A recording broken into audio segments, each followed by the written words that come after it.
weight enough flex. Flex, the live is one in the six. With the runner, boy, you nigga, no question. You would run a motherfucker high stepping. Hey, you never had a big enough weapon. Motherfucker never learned your lesson. I'm a 88 pack nigga. I'm a 88 pack nigga.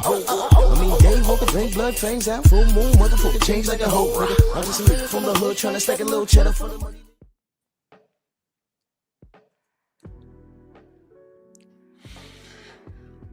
Yeah, buddy. Good morning. Drew Titan Bronx on deck. Shout out to the mighty LDBC. Come on in, smash the like button. I want to get right to the smoke. I got things to do today. Salute to everybody. Darth Cairns. Salute. Super chat early, man. Salute to you, good brother. Yeah, good morning. Good morning. I'm gonna skip the roll call because I want to get to this, but I just, got out of bed about maybe like 30 minutes ago. Just got news about Anthony Joshua. Had some sort of car accident in Nigeria, and still not clear on what happened, but I think he survived. Thank goodness he survived. I just saw some video. But did they say 2 people died in that? I mean, that's the news I'm getting. So that's unfortunate. And I'm glad he's okay. If the 2 people that perished in the collision or whatever it was, prayers up to everybody involved, everybody that this is going to affect. Not cool, but it just goes to show you how life could be. One minute you're on top of the world, you're making millions of dollars. You won your latest fight, and you're just going home to the birthplace of your parents, and then something crazy happens. Don't I always say count your blessings? How many times you heard me say that? Count your blessings. You get out of bed every morning. Thank God you woke up.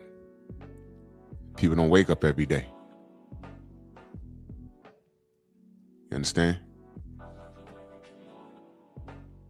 There's a term called mind your business.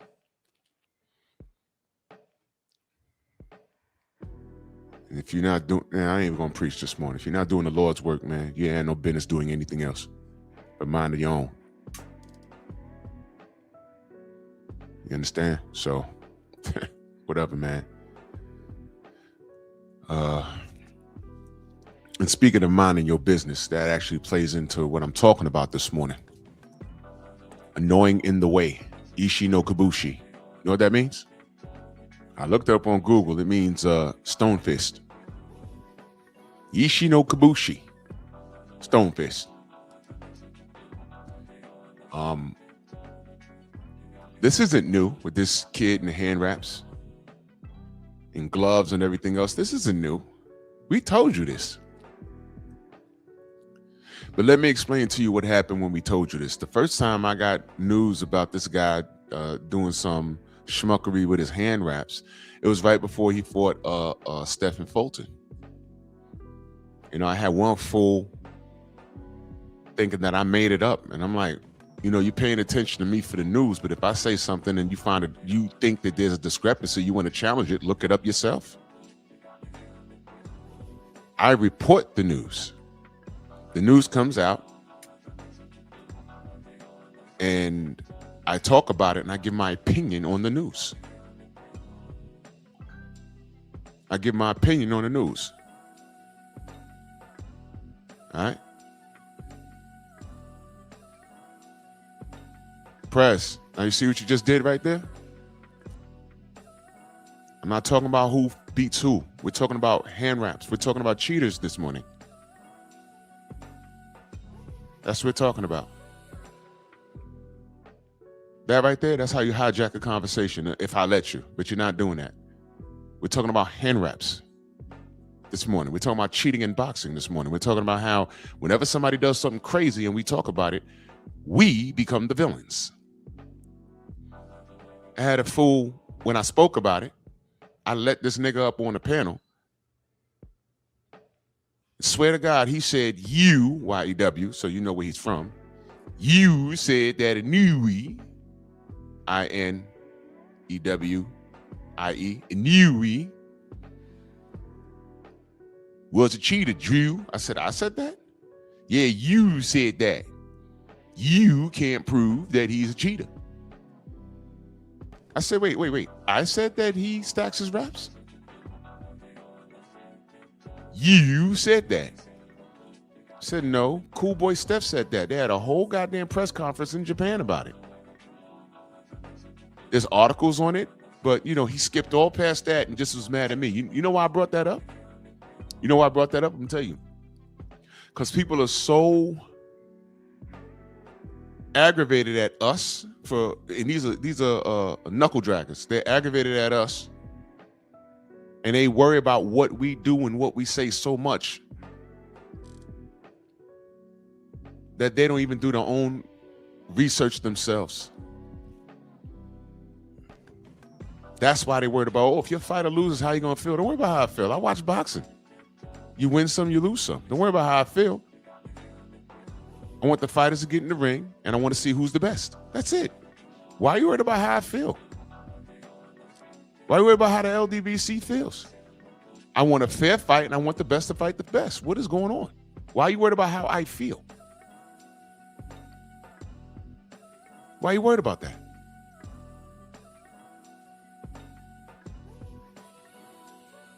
So this fool got on the panel, and I said, have you researched this?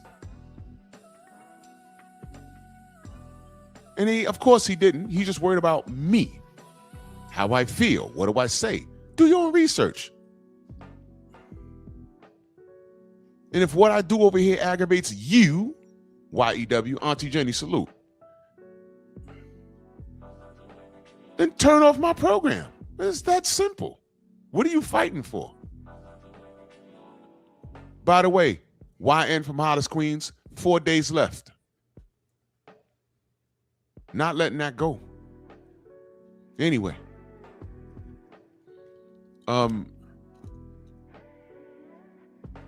This guy, Inoue, we find out that the way they wrap hands in Japan is legal. Over here, it's called stacking. For those of you that don't know what the hell I'm talking about, let me give you a brief education. Tape, gauze, and then more tape, that's stacking. There's something in the chemical, once the hand starts to perspire, between the tape going into the gauze, it could turn into a cast. It's just science. That's why it's not allowed. That's why it's not allowed. And guess what? I don't know what it is. It's just a rule. You can't stack. But in Japan, they don't care. Now, I said Cool Boy Steph has a decision to make. You had a whole press conference, you and your team, talking about he stacks his raps, blah, blah, blah. And I said, okay, well, you know what? You have a decision to make. Either don't fight and get the hell out of Tokyo, wherever you was fighting, and go home and just deal with getting sued and paying money or whatever, or you fight and don't let that boy hit you. Sensei said, don't let that boy hit you. He went in there, and the stack raps had nothing to do with him getting punched in the face. He just got punched in the face. And there went that.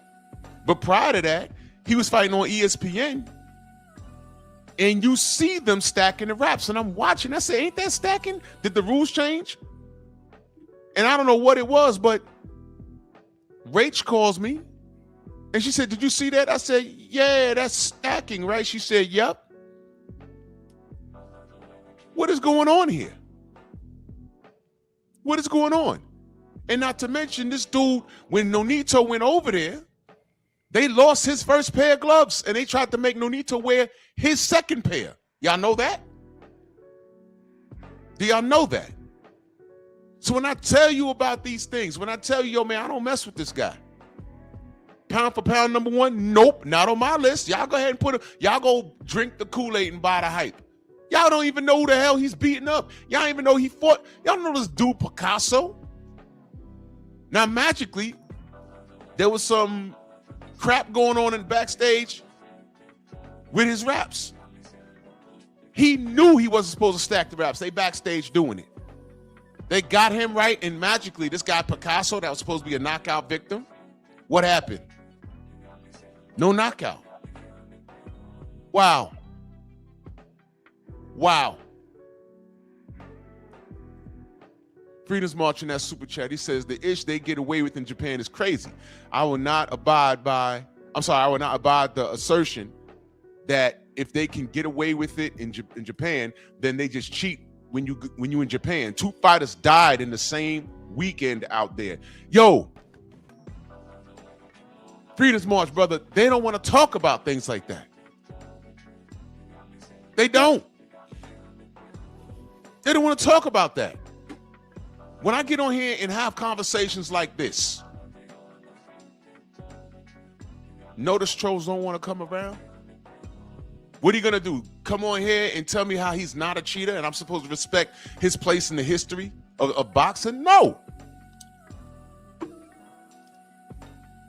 You can't say you love boxing and you respect this kid's work ethic, and at the same time, you everywhere cutting down a brother like Devin Haney and laughing at what he went through with the Ryan Garcia situation. Don't talk to me, man.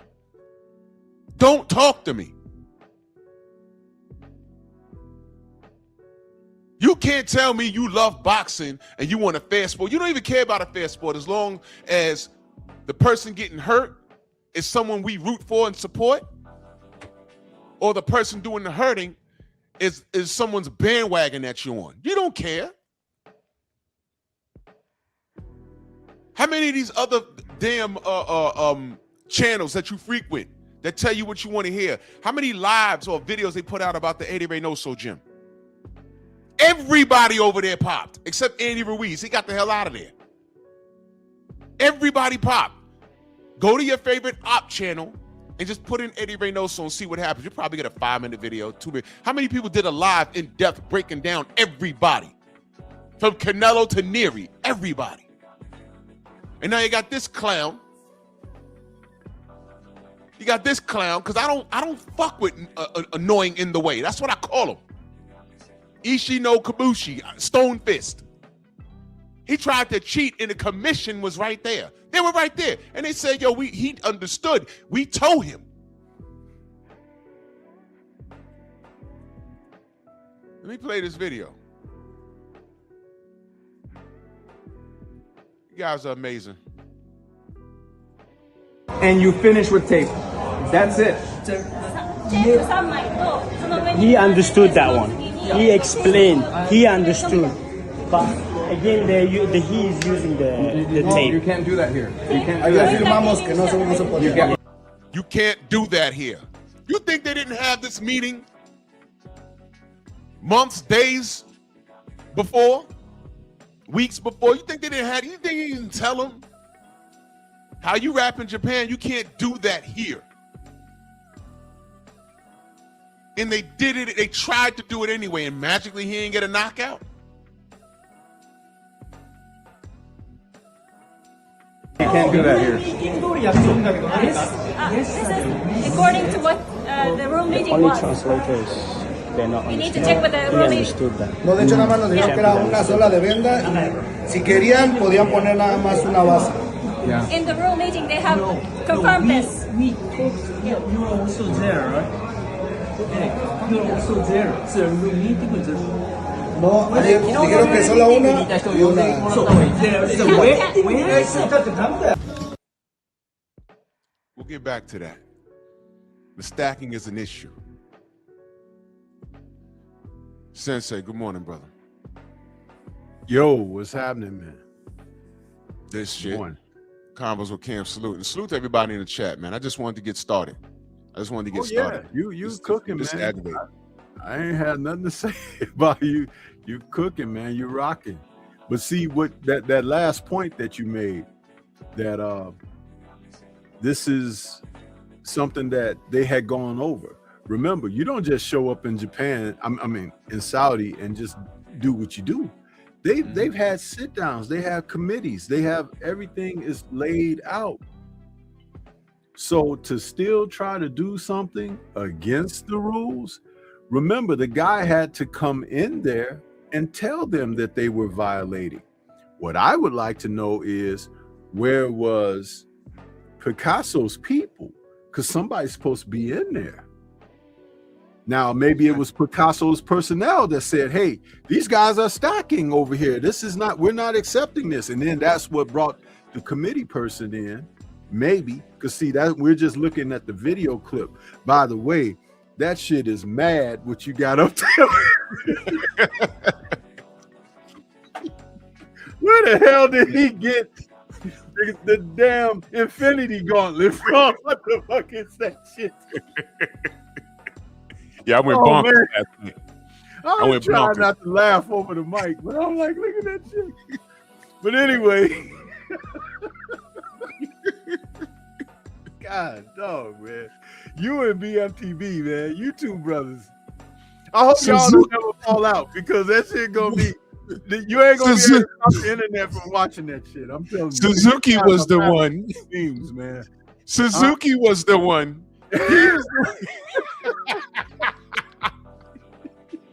But that's no, but seriously, back on track, the committees, they have these conversations. A lot of people don't know that there's a lot of dialogue that goes on with fight camps, promotions, and everything that goes on. Those are the business aspects of things that a lot of people don't know about. And guess what? You sign contracts. And in those contracts are specific details of what you are agreeing to and what you are not agreeing to. This is why some fighters are so willing to go to Saudi, because Saudi is going to enforce rule and regulation. It's up to you to win the fight, but you will have more level playing field there than most parts of the world. And that's just something people are going to have to understand and get with. Now, how long that will last, I don't know. But it will last longer if more fighters invest in it. See, you got people like, I don't even want to bring the guy's name up, but certain people who don't want to go over there because they think it's biased. Hell, you don't think it's biased here? You don't think that when you fight in California, if you're a black athlete, you fight in California, that it ain't stacked against you with judges and everything? Well, they're benefiting. They're benefiting off of the nonsense. Which is why when you fight in Texas, you don't think that there's bias in Texas? When you fight in the Midwest, do you think there's not bias in the Midwest? And when you fight on the East Coast, you know what I mean? New York, New Jersey, you don't think that there's bias? Come on, man. Florida, listen, people can try to do all of this and say, but overall, which is why, I say these things. If you stood for what's right in boxing, if you stood up for boxing, this other stuff will fall by the wayside. But you be picking sides of who you like. And who you like might not even be around long.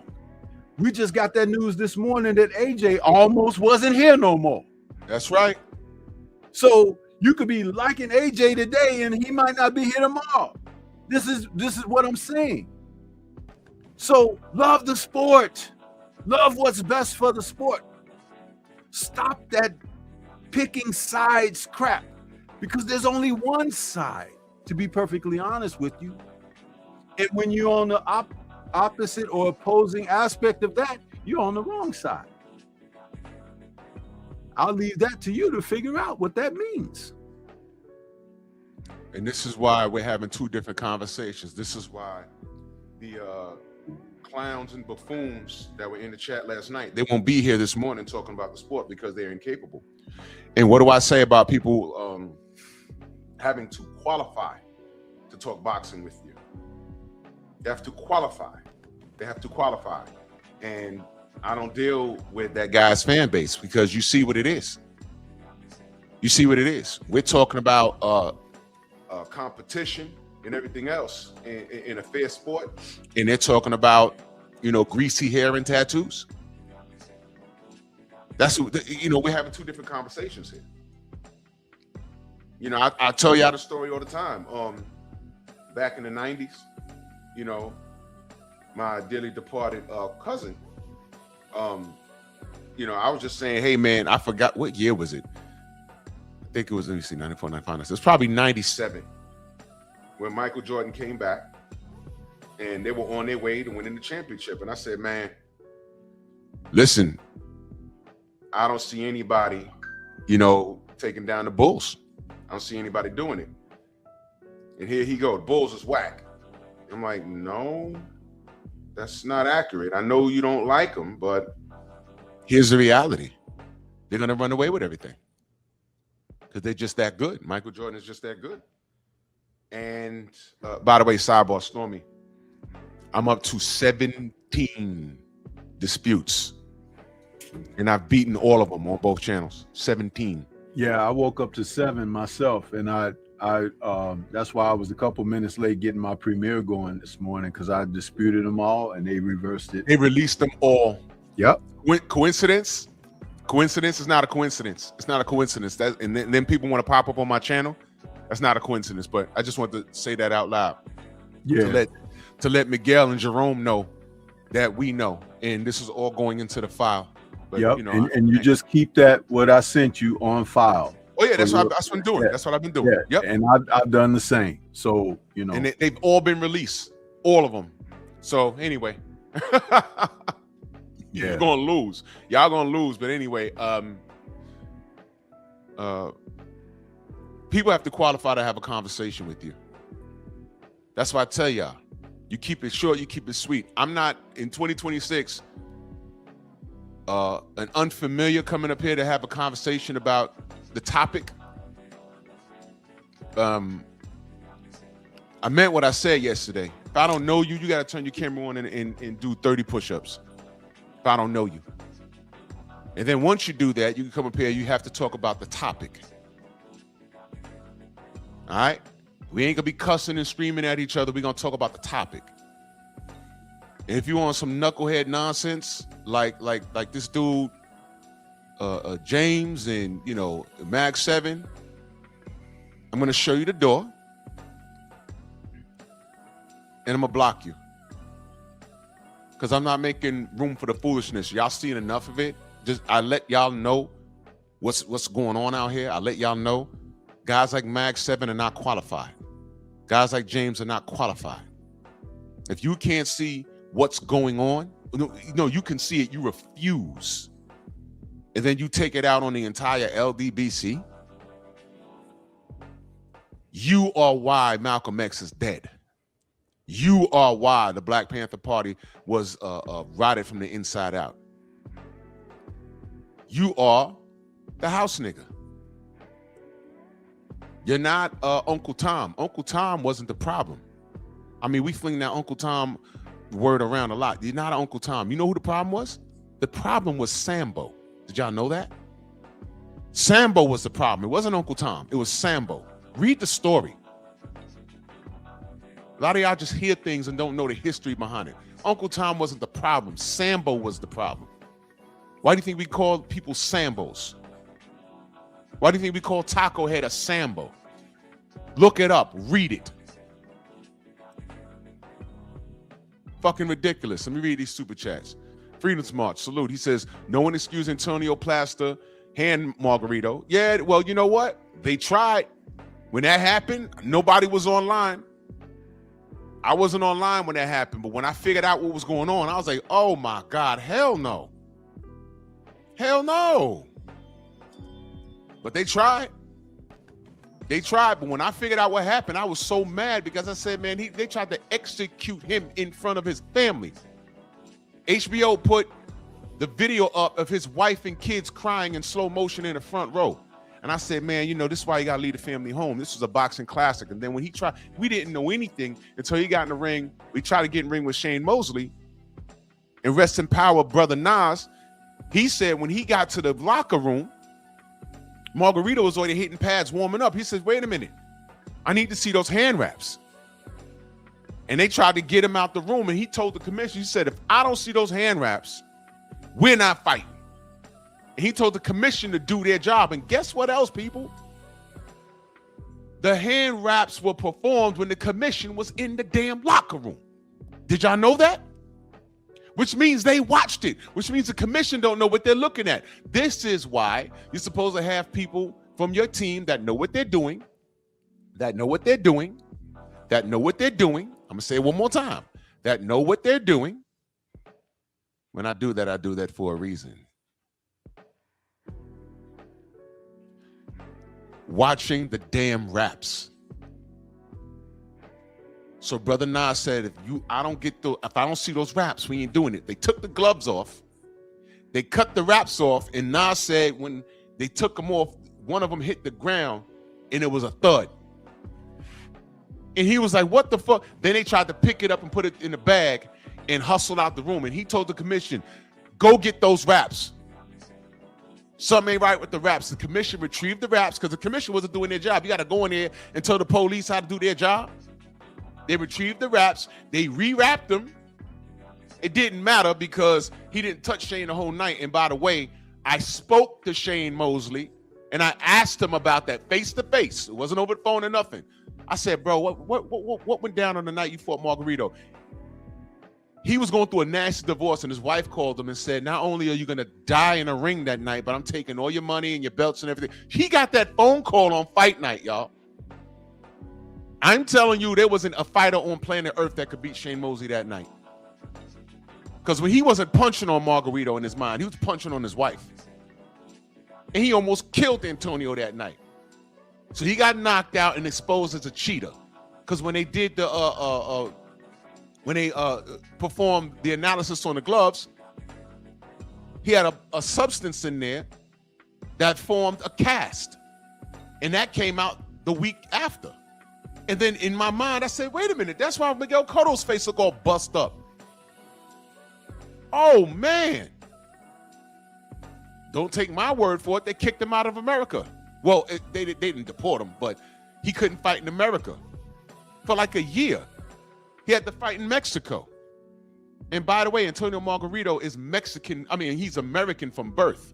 I think he was born in California. And his family, his mother and father went back to Mexico. But he's American. Just a little gem there. Bob Arum had to go dig him out the gutter and bring him back and pull some strings for him to fight Manny Pacquiao.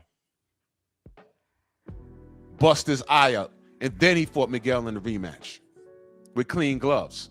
But the KO power vanished. The devastating hurting power that he had vanished. That guy cheated Kermit Cintron 2 times. Who else online is talking about that? When I had Kermit Cintron on my show. Go check my resume. Go to my channel and put Kermit Cintron.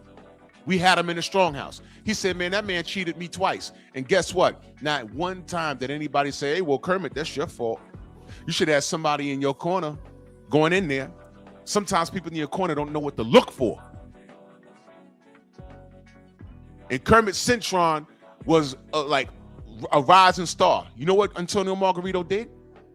He beat him twice. I remember him hitting him in the body, and Kermit was rolling on the floor. You know how you a kid and you hurt yourself, and you rolling on the floor, and your mouth is open, but you're not screaming for like 5 minutes. That's how Kermit was screaming. I was like, what the fuck? Damn. And it took a few fights. Kermit Cintron, Golden Johnson. He was knocking people silly. Chasing down Floyd. Then you find out this guy's a cheater. Oh, so now it makes sense. No plaster, no KO power. End of. End of. This is ridiculous. Kermit got right on these airwaves and said, yeah, that dude, he got me twice. And nobody told him, hey, man, that's your fault. You should have people protecting you. Well, to a degree, that's true. But no one said that. You know who they said that to, though? They said it to Deontay. Because the guys in this camp didn't know what to look for, and they blamed Deontay for that. They didn't say, oh, man.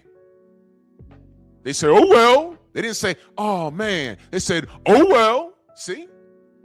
But if your favorite fighter gets in there and gets cheated, because that's what this is. It's just cheating. If he goes in there and gets cheated, but it's your favorite fighter, now you got everything to say. You and I are not the same.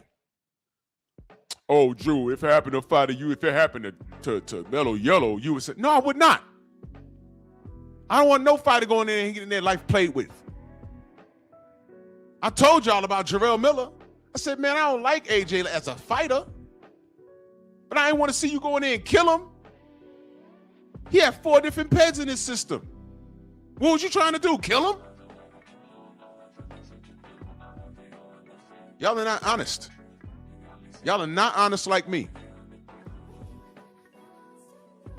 Kez videos in that super chat salute. He says Canelo tried it against Triple G and Abel stopped it. Oh, you mean this? He put. He's not allowed to put tape over the heifer, so he's allowed to put a little bit of gauze first, so there's no tape over the skin. He's stacking. That's what you talked about yesterday. No, I can't have that. No, I cannot have that. Okay. There's nothing wrong with that. That's not gonna happen. No, that's what you talked about yesterday. That's stacking. No, that's not stacking, Francisco. man. That's exactly what you said No, yesterday. sir. That's not stacking. That's a very light wrap. I'm gonna. Okay, go ahead. I'm gonna file a protest on that. Go ahead. Just Go so you know ahead. that. Okay. Go ahead. Go ahead. Done this about 2,000 times or more.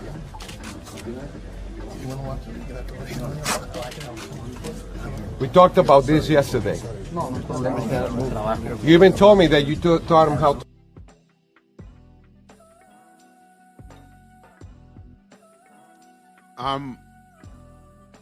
I'm floored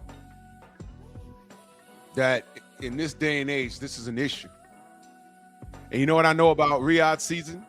And like Stormy said, everything is okay till it's not okay. You know, I mean, for now, they're catching things like this.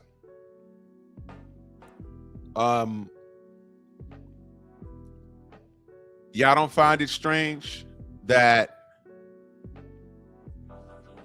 Tyson Fury goes to Riyadh season,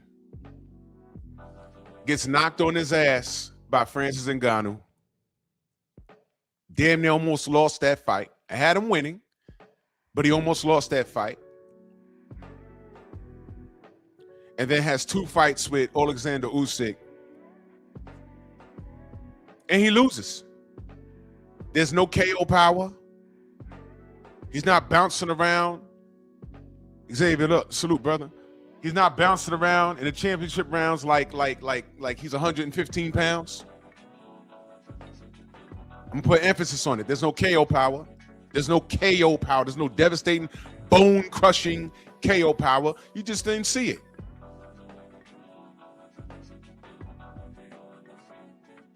What happened? I know what happened.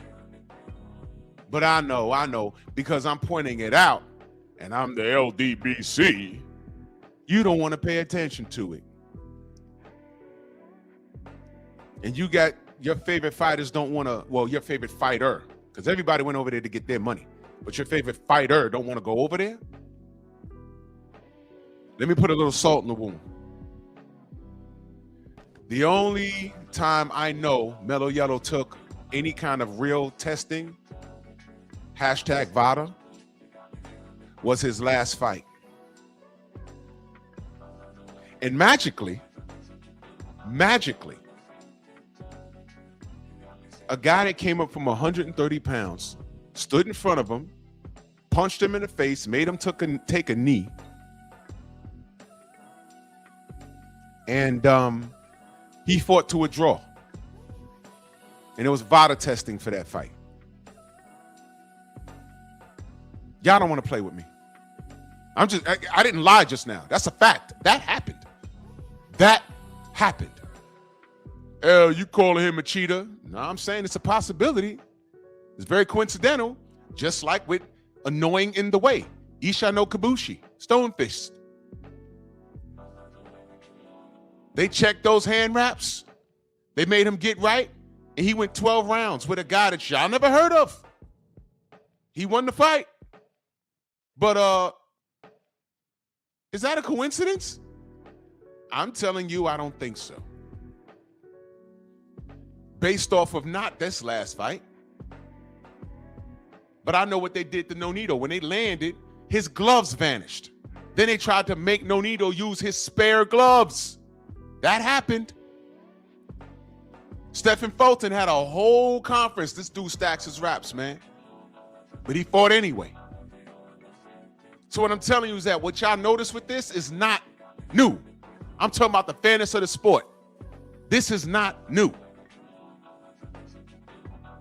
I know, but I just be on here talking though, right? Okay, fine, man. Fine. Y'all more annoyed with me. Y'all more infatuated with me pointing this out than caring about the fairness in safety of the sport. It's already dangerous. You guys are a bunch of ridiculous monkeys, bro. I swear to God, man. Go ahead, Stormy.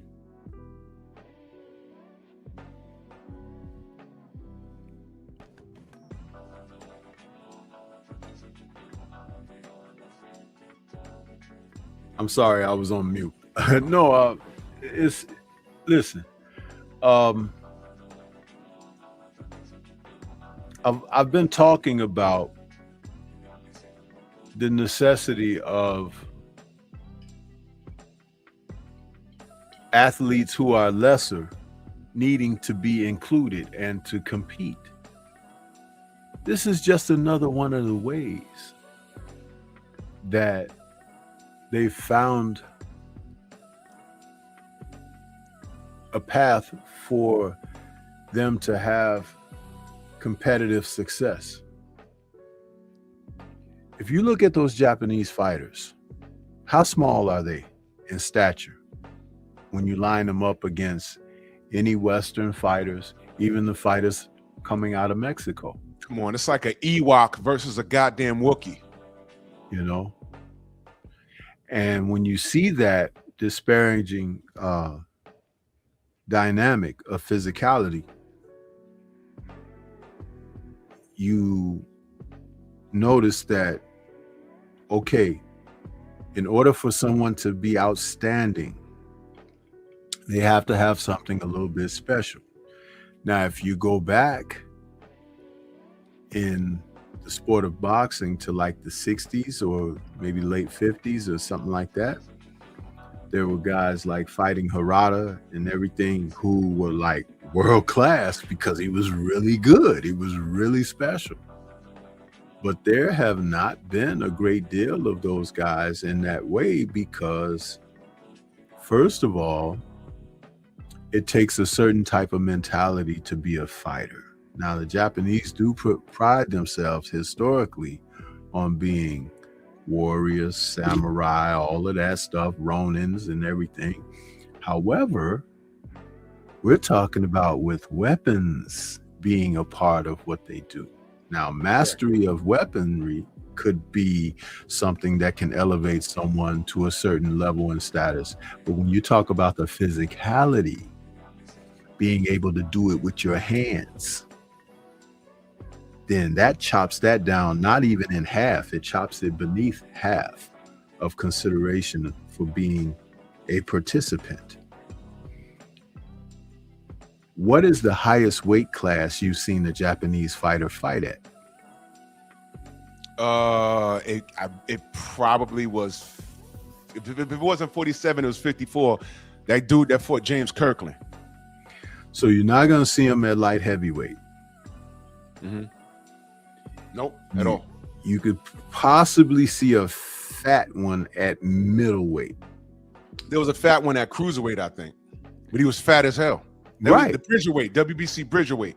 Right. So do you understand what I'm saying when Yes, I talk sir. about those dynamics? Yep. So this was one of the ways that they found out. Now, stacking wraps, if you go back to Louis Resto and Panama Lewis and all of that, think about it in this regard. You know how tragic that was, right? Yeah. Imagine us stacking and going against the Japanese. No contest. No contest. It's not even close. Imagine Muhammad Ali stacking with the abilities that he had. Imagine if George Foreman was allowed to stack on top of what he was already doing. Well, see, but I purposely didn't mention someone like him, right? Because we know what he does physically. But what right. we looked at with Ali had the punching speed of a welterweight, had the ability to move like a lightweight, and was the size and stature of George Foreman, 6'3", 215 pounds. Now he's going to stack too, because remember, in boxing, speed is power. That's speed. Right. Ali had, before his run-in with the United States government, he had knockouts, but not from just being a devastating knockout puncher, which when he decided to, he was very accurate with his shots. He could hit you right on the chin, right on the button. And he turned his punches over very well. But the speed and the delivery, you didn't even see the shot. It bang, it hit you, and you're staggered, you're wobbly, and then he's following up with a volley, boop, boop, boop, boop, boop, boop, and the guy's on the canvas. That was scientific. That was something genetic. We later saw it again with guys like Michael Nunn. And then just on the heels of Michael Nunn, we saw Roy Jones Jr. These talents. And I put Michael Nunn in there on purpose because many people don't want to acknowledge Michael Nunn.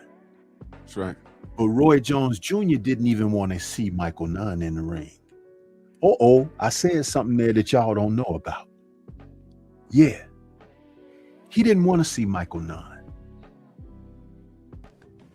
Because when these men have that type of talent, that's like generational talent. I remember the very first time that I saw Michael Nunn fight in box, I said, wow, this guy, he has Ali-like talent. You know how we say Boots has Roy Jones-like talent? I was saying that Nunn had Ali-like talent. He could move out of the way of punches by pulling away and everything, which is what they don't teach you in the gym. It's something natural that he was able to do. Genetics. And then he could punch you. He could start the punches before he got in range. And they would land on you and you can't hit him back. And when he turned the shots over properly, he was knocking guys out just like Ali would do. It was an amazing thing to watch. So if you're going to stack raps with guys like that, it's no contest. You don't stand a chance.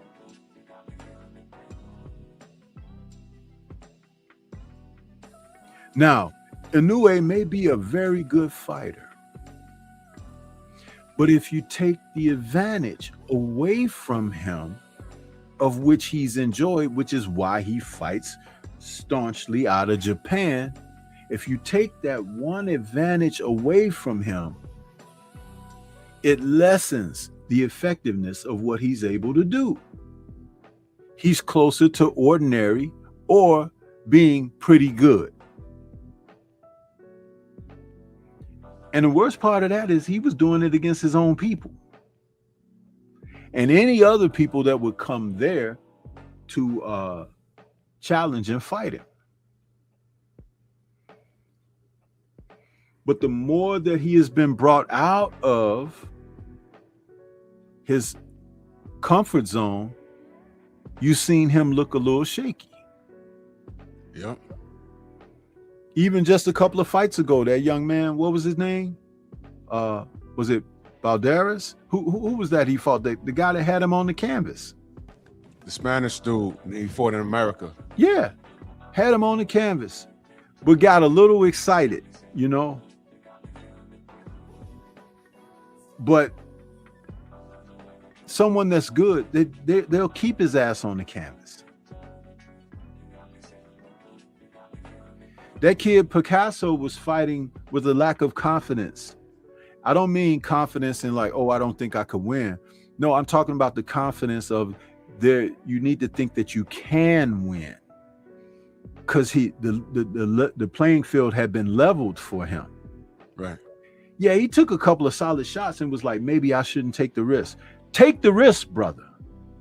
This is a lifetime opportunity. This is why I talk about the coaches and trainers not being what they should and need to be, especially at the top level of the sport, because sometimes you have to get in the ear to touch the heart of your man to be able to do it with his hand.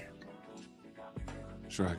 Did Angelo Dundee not get in Sugar Ray Leonard's ear and tell him, you're blowing it, kid? Sure did. You got to be stronger. You got to be quicker. You got to take it away from him. And because Ray Leonard, who has confidence, heard those words, it spoke to his heart. It spoke to the nature of who he was as a fighter. And he went out there and he jumped on Tommy Hearns and he took him out. Maybe without Angelo's prepping in his ear like that, he doesn't take the risk, the chance. Because this is the difference between being a rah-rah cheerleader type guy and a guy who speaks to you when you need to hear it. When Andre Ward got dropped by Sergey Kovalev, Virgil Hunter told him, all the greats have been knocked down. This is your moment to get up and get back and get in there. He spoke to Andre in a language that Andre could relate because he wants to be great. Right. So now you've given him keys to a path of the direction to go. Huh? Can you tell me where the championship is? Yeah, you take 2 miles this way and you make a right and there it is. And that's what Virgil gave him. And it was enough to make Andre come back and compete where he got that decision. And once he got the decision, the rematch was a shoe-in because now he knew it is true what they say about the bully. You bully the bully and all of a sudden the coward shows up.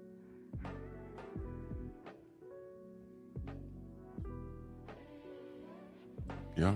The things that I'm saying right now are not lies, people. It's not stuff that's made up. It's been proven, tried and true through generations. Like I said, this kid, Inoue, he may be very good, one of the best out of Japan in recent memory, but so is the younger guy, the Junto. He's that way too, but you saw him be a little bit more vulnerable because guess what? What he does, he's not doing it with the help of stacking and everything. That's his ability. Mm-hmm. And I would have loved to see him in against the guy that Junto fought. I would have loved to see that guy in there with Inoue. He may have whooped Inoue's ass. Yep. He never stopped throwing punches. I think he's still throwing a few. Yep, right now. Let me say this. Anetao, you pulled up late. He says none of them stacked in the Fulton fight. The couch watched himself. He says, and he redo the raps already and still won. You missed the part. Because see, this is what happens when you show up to class late. You missed the part when I said Stephen Fulton had a decision to make. Now he done had a whole press conference to point out this guy stacking his raps. Come to find out that they legally do that in Japan, so he had a decision to make. Stay and fight or get your ass on the plane and go back to Philly. He stayed and fight. He stayed and fought. And hand wraps or not, Inoue hit him clean. Hand wraps or not, the Inoue hit him clean and slept him. And that was the end of the discussion. So you missed the part when I said that. And Stormy said that. And what did I say going into the fight? My breakdown. What did I was say? Leading up to the fight, you can't let that boy hit you. And that boy hit him and slept him. We said that. Hand wraps or not. I just said it didn't matter if Antonio Margarito wrapped his hands against Shane Mosley, because if you watch that fight, every time Mosley's back hits the ropes, he spun off of it. Margarito didn't touch him clean, not one good time. So the hand wraps didn't matter. So there are instances in boxing where people can cheat or have tried to cheat and it didn't help. But I'm talking about the instances where the person's head movement isn't as up to par, and he's getting touched by these guys. The way Miguel Cotto fought Antonio Margarito was not how Shane Mosley could fight, because that's not his style. He likes to catch punches, but what happens when you're catching punches and it feels like you're getting hit with a goddamn brick? Now, let me address what our brother, the CDB, says. He says, if it's legal in Japan, did Cool Boy stack his wraps too? No. But let me give you this example. I need y'all to follow me on this. Let me give you this example. We're in the room, right? And we're about to fight to the death by way of firearms. There's 2 Glock 19s on the damn, whatever. Pick your gun, whatever your favorite gun is. And it's on the table. And they say, all right, it's 2 guns. This one's yours. This one's yours. Grab it, and y'all do the Lord's work. You say, fine, okay. My hands are faster than Drew's. Okay, I'm like, all right. So the guy says, go. We both grab our guns, and you're a little faster. You pick up your gun because you're a little faster. And your shit jams. I pick up my gun, I work it, and I knock your eyeballs out the back of your fitted cap, and you're done. Now, the people that watched it said, oh my God, well, he had you dead to rights. What happened?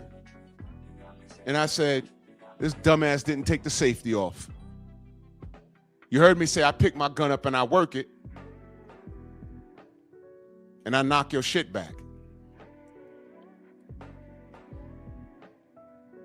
Just because both people could stack their wraps doesn't mean the fighter with the stacked wraps knows how to fight with stacked wraps. You have to know what you're doing with that. A firearm is a glorified paperweight if you don't know how to work a gun. It's a glorified paperweight. That's what I'm saying. So Inoue knows how to stack wraps. His team, he's been training to do that forever, probably for as long as he's been fighting. Tyson Fury, that man knows how to cheat. You cannot cheat that guy. All you can do is make sure he has a clean fight, and when he has a clean fight, he looks very normal.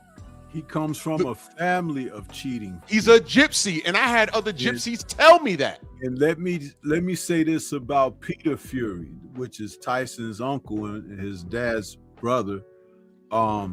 He has branched off into, and this is how they do things. He has branched off into being what they would deem over there on that side of the pond, a legitimate boxing coach and trainer, you know, meaning that he's trying to train people from the ground up and everything, and, you know, teach them the nuances of the sport and everything the proper way. But that doesn't mean he doesn't know those other aspects. That's right. And that he is practiced, and when they might need to dig into what I call the goodie bag to pull things out to level the playing field when their talent and ability isn't matching. Why do you think that Savannah Marshall has had the successes that she's had, and he's her lead trainer over there in the UK? I've watched Savannah Marshall knock women out like she was a man. And that was the little bit of a concern that was going into her fight with Clarissa, because it's like, man, is she on something? Is she's, you know, because I'm seeing, you know, if you watch boxing and you see stoppages and knockouts, there's certain types of stoppages and knockouts that they're routine. And then you might every once in a while see something that's a little bit different, and you're like, whoa, what the hell is that? You know what I'm saying?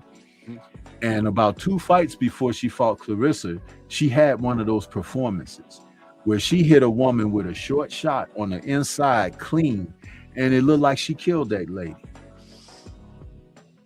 And I was like, whoa. So then I found out about her rehydrations and things of that nature, which they should also look into Savannah's hand wraps. But I'm saying these things because you need to check all the boxes if you're a competing fighter or working in a camp with a competing fighter. Because when you see these things transpire, they're not anomalies, especially in a sport that has gone on for over 200 years. That's the sport of boxing, 200 years. There haven't been 200 years of the NFL. There haven't been 200 years of professional baseball. There haven't been 200 years of the NBA or hockey. Boxing was and has always been the #1 sport. That's right. Because what do they say when you have a dispute? Let's take it outside and settle it like gentlemen. That's right. Huh? They don't say, let's go get a basketball and play one-on-one. The first 1 to 10 wins. No, they don't do that. Fight breaks out over that too. Damn near. You see? So these things that I say, you know, pay attention to the sport. I tell you all the time, watch boxing. There's a lot to learn. Salute, Jose. He says, Drew, I've seen people, they stack and they break their wrists. That's what I'm talking about. Fighting with stacked wraps is a skill. You don't just say, oh, you're going to stack, I'm going to stack this fight too. You don't know what you're doing. Remember the gun analogy I just gave you. Just because you can drive, some of y'all been driving since y'all were probably 8 years old, depending on what state you grew in. You know, your uncle put you behind the wheel, you got a lot of land, and you just spin in the car. And then when you get into a teenager, you get your teen license and everything. Does that mean you can hop inside of a NASCAR and race with everybody else? A Formula One? Didn't Deontay choose to accept a certain type of glove because Fury broke his fucking hand? Yeah, he should always fight in what's his best interest. He shouldn't be trying to be on par with what someone else is doing. Did y'all know that, or did y'all forget? Wilder Fury 3, they were insistent on using a particular glove, and D said, fuck it, you use that glove, I'm gonna use that glove. And you know what happened? Some point in the fight, he broke his fist.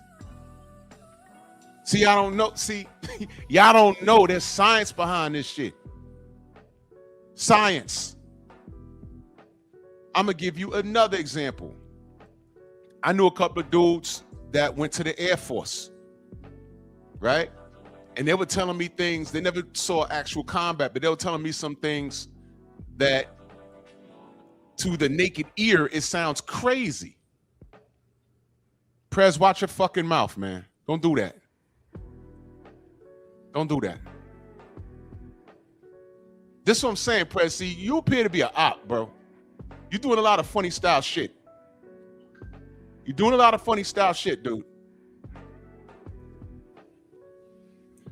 Fury got KO'd too, by the way. Fury got KO'd in round 4. Fury didn't beat the count in none of his knockdowns. You never say anything about that. We've spoken about that time and time again. The brother was robbed 3 fucking times. Man, I'm not gonna go there with you.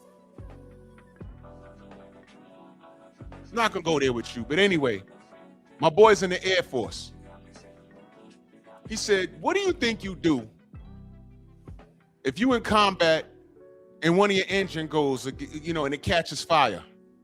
I said, well, I'm a panic. He said, yeah, I know that, but you know, you have to do what you're trained to do. Repetition. So your engine catches on fire and you start to descend. What do you think you do? And the first thing I said was, well, shit, you got to pull up, right? Because if you're falling, you got to pull up. You're a plane. He said, nope. He said, you're supposed to dive. And I'm like, go towards the ground faster? That don't make no damn sense. He says, yeah, it does. You know why? I said, why? He says, because the wind is going to blow the flames out of the damn engine. I said, what? And then I thought about it and it made sense. The wind is supposed to, when you're diving, you're going down faster, gravity, and you're accelerating towards the damn ground. Now, depending on how high you are, you know, you're taking a chance, but you got to get the fire out of the engine. I said, oh, shit. Damn. You see? I don't know. When you're getting on the highway, you're learning how to drive. And you taking your written exam. You're getting on the damn highway. I remember one of the questions, the answer, it was multiple choice, and it said, what do you do? Slow down, get right away, and then do something else, and then it said, or accelerate and merge with traffic. In your mind, at first, because I was a kid, and I'm like, well, you can't accelerate. That's not right. You got to give right away. Right away, that sounds like the educated thing to do. No, you get on the highway, you're supposed to accelerate and join them in traffic. Giving right away, you're going to create a hazard. See, people don't know. They don't know. They don't know. Now, Delano, I'm not giving Cool Boy Steph credit for any of that bullshit in Japan. You know why? Once you realize you was going to be at a disadvantage, he shouldn't have done the goddamn press conference and let the world know, unless he was not going to go ahead with the fight. As soon as he said that, he should have said, man, thank you for coming out. God bless, good night. On some Russell Simmons at the end of Def Jam comedy. He should have packed his shit and say, yo, I'm leaving because I didn't know they did this. I'm not putting my life on the line. Why do the goddamn press conference? As soon as the press conference and the article came out, I did a video on that. I said, yo, get out of there. I said, oh, he gonna stay and fight? All right. I don't like it. And I said that. I said, I don't like it. And he went in there and got knocked out. Hand wraps or not. So what the fuck was the press conference for? So nah, I'm not giving him credit for that, man. He should have brought his ass home.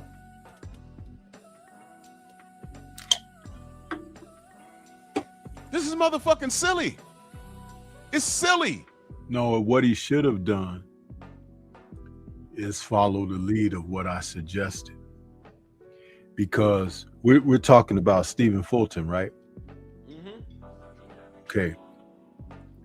When I said don't let this guy hit you, that doesn't mean like go in there and run around and don't fight and all of that. What that meant was the perception about Fulton going in was that he is a fighter that he's a fighter that can box, and he had good movement, he had quality top level defense, and he could do certain things because of his natural talent and ability. But the fight against Figgy and a couple of fights before that, he was starting to show a propensity to fight outside of himself, like he had something to prove to people. Right. But if he had remained solid in the regard of what I was suggesting for him going in, that would be the thing that Inoue can't compete with, because you don't have the natural dynamic athleticism and everything of the black fighter. You have the advantage of having a solid punch, and now we know that some of that solid punching power comes from what he does with his hand wraps. And of course, they were going to stack against Fulton because that was their ace in the hole. That was if I could just nail him, that was what their hope was in this situation. And he went over there and he fought exactly the improper way, outside of, as if he wanted to prove a point. Right. The old trainers like Georgie Benton would tell the fighters, win this one look good the next time. That's right. And that means do what you need to do to be victorious. Understand, to go over there and take the man's titles from him because he was undisputed. You go over there and you take his titles from him. You are now the man. You are now in a position to dictate terms and things of that nature. When you go over there and you so-called let your nuts hang, okay, you could end up castrated because you're in foreign territory. You have nothing favorable for you except for those who are welcoming you back into that corner where your stool is. And sometimes even those people are not 100% down and for you. So you have to have your mind sharp. You have to be prepared to do what's necessary. Now, did Fulton do what was necessary? For about a round and a half. And then something spoke to him that said, this ain't so bad. I can get in there and I can do X, Y, Z, this and that. And another thing, the fighters of today know nothing about the old adage of what Larry Holmes and Joe Louis once used to say quite popularly. You take a guy out to sea and you drown him. Yeah. Meaning that the fight doesn't begin until you say it does. However, you have to get to a certain point where fatigue sets in, muscles get tired and things like that, because guys who are looking to get rid of you, they're burning energy and stamina just with the aggression that they bring. I remember when Lennox Lewis fought Mike Tyson. When he came back at the end of the first round, Emmanuel Stewart told him, all of that fierce aggression that he's doing, keep doing what you're doing, tie him up, lean on him, wear him down, because all of that is going to be gone in a round or two. He said, then you'll be able to start doing what you want to do to him. That's Emmanuel's instructions. Because, of course, Tyson came out aggressive like he does, looking to throw the bombs and everything. And Lennox, he said, don't get caught with nothing stupid. He said, tie him up, lean on him, pull on him and push on, because all of that aggression that he comes out with, fighters don't train to do that for 12 rounds. Not at all. They don't. But that's their game plan coming in. So you figure you might even give up a few of the first 4 or 5 rounds. Not all of them, but you figure to give up something to get to where you want to be so you can do what you came to do. That's called ring IQ. A lot of the fighters of today are not showing that. That's why I was very disappointed in Nonito, the way he fought him in their rematch, because, and we had that conversation at the meet and greet. And he was like, I know. I said, yeah, you're saying you know, bro, but you need to put it into action. And I have seen improvement. He has done some things, which is why this most recent bout that he had was disgusting, how the judges decided to do that. But we talked about it yesterday. But I say these things because people need to understand your mind is so important. But when you fill yourself with garbage, understand that there's no value in that. There's no value in that at all. Do you know that most people, whether they're terminally ill, incapacitated to a degree with, some kind of physicality deficiency or whatever, what keeps them going is the strength of their mind. Because the brain can subjugate itself to a great deal. Even the Bible will speak of having the heart of a mustard seed, faith the size of a mustard seed, you can move mountains. Now, some people think that that's something that's, oh, it's far-fetched or whatever. But it's not. It's important that people try to get back to using their mind. The mind is the most powerful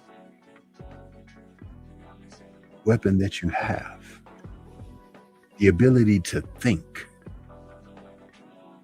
You ever seen those people who are able to take a Rubik's Cube and just with a couple of twists and turns, they boom, they figure it out? It's amazing how they do that. Dude, I could never do that. I'd be sitting there for hours trying to twist that doggone thing, you know. But the people who are able to do that, do you know that they're thinking on a different level? A different level. Might not even realize that, but they are. All of us have the capacity for that, but we don't all have the application to do that. Yeah. You want to know something that I read in Marvel Comics? When Steve Rogers, the serum somehow got out of his body, but then it got back in. I forget what story it was. But you know what he realized? The soldier serum made him superhuman, obviously. He could run faster, jump higher, bones heal, and things of that nature. You know what he didn't realize? Well, he realized it when he got it back. That same rule applied to his brain, and he didn't even realize it all these years. Mm-hmm. So in other words, the physical aspect he focused on, but he didn't realize that he was also able to think on another level also. He never realized it. You understand? We all have brains. We're all capable. It's what we choose to do. You understand what I'm saying? And you know, they did show that in the films, but it was so subtle. If you didn't, I know what you're talking about too. It's very subtle. It's very subtle. There was one scene in the Avengers. Now, I'm not talking about Captain America, the first Avenger. I'm talking about the first Avengers film. Do you remember when they were having the argument on the deck, right? And they were talking about Loki and all of this stuff that they were doing, right? And Cap left them. And he went into S.H.I.E.L.D.'s vault where they were keeping weapons and stuff like that. And he found some weapons and stuff that S.H.I.E.L.D. had hidden away on the ship and everything. And then he came back and he put that thing on the table. And he said, y'all were taking a little bit long for me. He said, you know. Yeah. His consciousness, his mind was like, wait a minute. And he thought for a moment, and that's when Nick Fury was like, well, that doesn't mean, well, he's like, I want to know why S.H.I.E.L.D. is using these type of weapons powered by the cube to make weapons of mass destruction. And everybody looked around and they were looking like a Cap, like, whoa, where'd you get that? You know, but that's what you were talking about. Right. His elevated consciousness and everything. And in the first Avengers, it's like when he went as the rescue team and they rescued Bucky, and he came back to the headquarters and he told Howard and Peggy what he was able to see while he was there from recall. And he was telling them, oh, we had these check marks and they got camps here, and there. He was like, I only got mind was working on another level. He became a genius. Yeah. And he said, I was only able to get a quick look. And Peggy was like, well, that's a hell of a look. Hell of a look. Right. So they was letting you know that you brought back that information. Let me address this comment right here from David Park. He says, Inoue so good, people playing mental gymnastics with hand wraps, laugh out loudly. Okay, let's deal with this. David, let's deal with this. And I know you're here, so I'm just going to ask you, all right? Because you wanted my attention. I'm going to give it to you.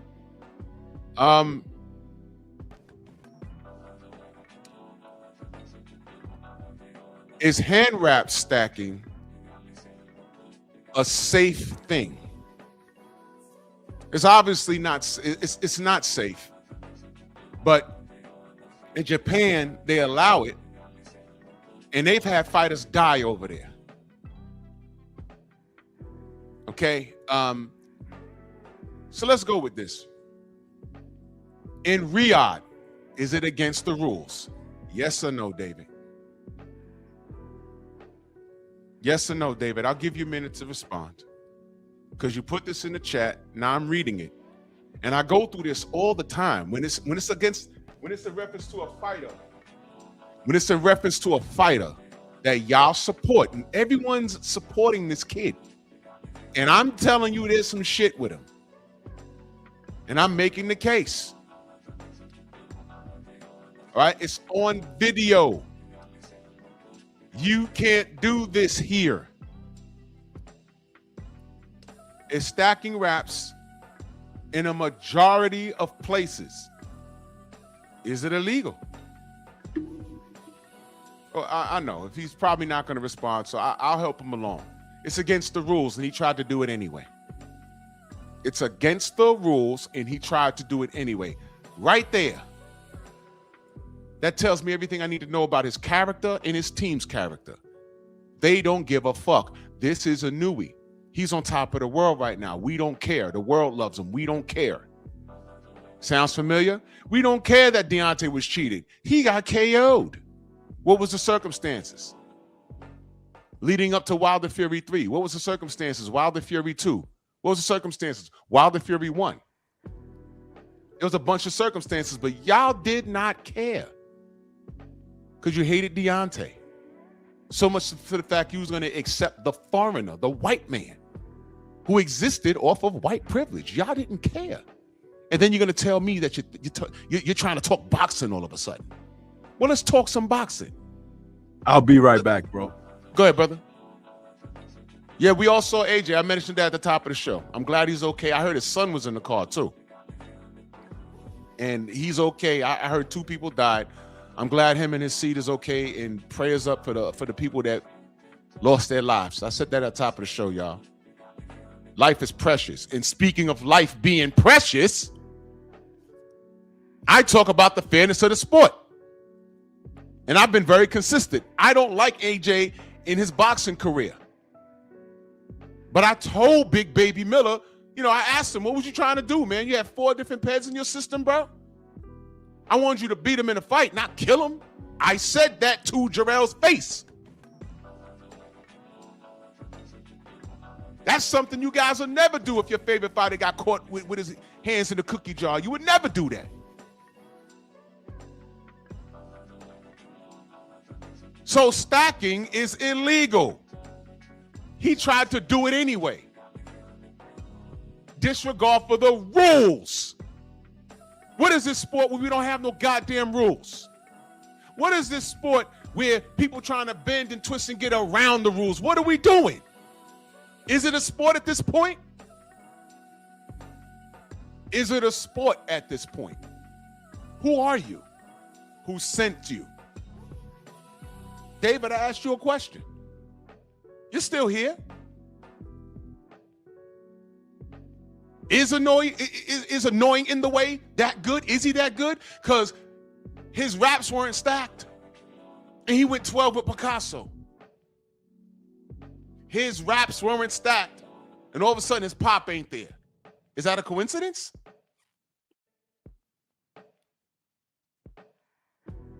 Is that a coincidence? I don't think so. I don't think so. What, he just lose his powers? He's not a Super Saiyan anymore? What happened? It's not a coincidence. You want to talk about drinking Kool-Aid? Y'all buying the hype. Y'all are buying the hype. That's what you're doing. In the words of Chuck D from Public Enemy, don't believe the hype. He's not as advertised. As soon as you're playing with things like this, they had the meeting. They said, yo, he understood this. We told him he can't do that. They tried to do it anyway. disregard for the rules. It's the same thing with Ryan Garcia. It was a little bit of Ostarine. Fuck out of here. It was a billionth of a gram. Yeah, that's what you found. If your car runs out of gas and you stuck on the side of the highway, well, according to our measurements, there's a billionth of a gram in here. You know what that means? You're out of gas. But prior to that, you might have had a full tank. How long you been driving? How many gas stations you drove past? We see a billionth of a gram in the gas tank.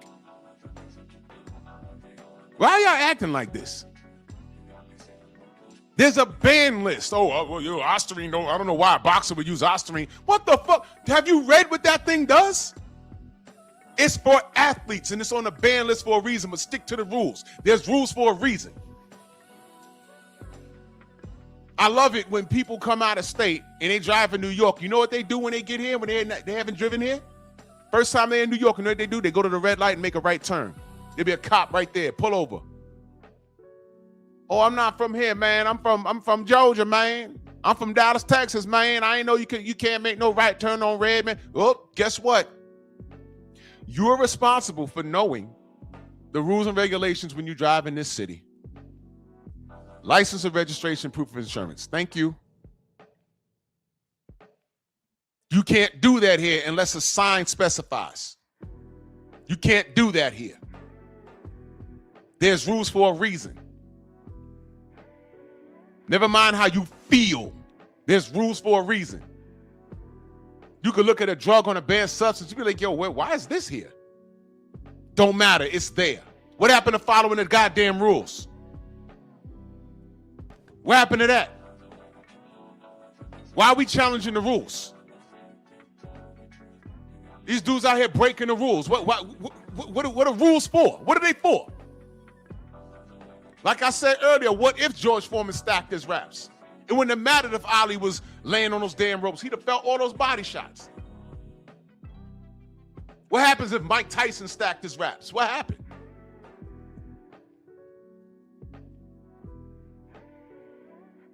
Why are we disregarding rules for certain people because you like them? And why are we disregarding the rules for the people that they hurt because you don't like them? You guys don't like boxing. You like people. You like certain fighters.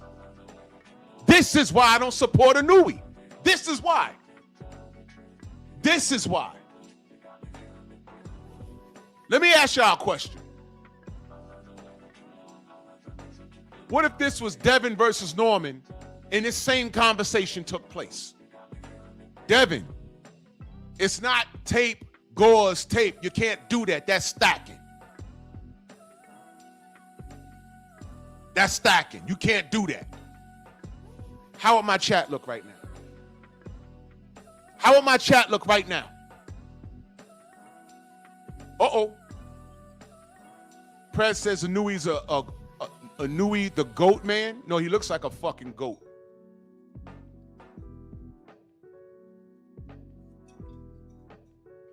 Here I'm explaining how this dude is a cheater. And he tried to cheat Picasso. I'm explaining it. And this nigga comes in here and says he's a goat. He's a goat.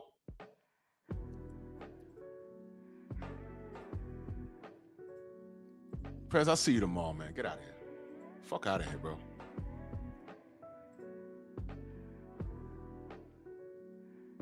Fuck out of here. I'll see you tomorrow, bro. You still got a lot of growing up to do, kid.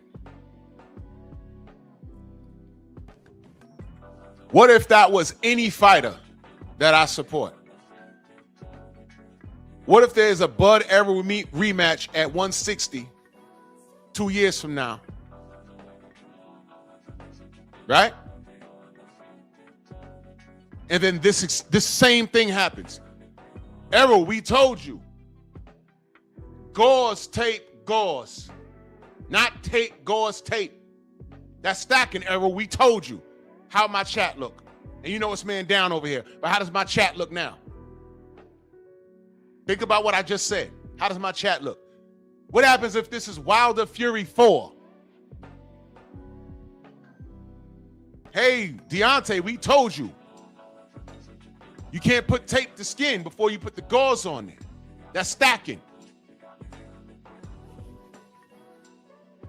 How does my chat look right now? Pick a fighter. Pick a fighter that the LDBC supports. Pick them. You know what my chat will look like? Oh, you say you don't like cheaters, Drew. What about this? I don't have anybody in here saying, well, Deontay's a great man. Deontay always had knockout power. We know this. Why does Deontay need that? Why does he need that edge over Fury? That's what my chat would look like right now.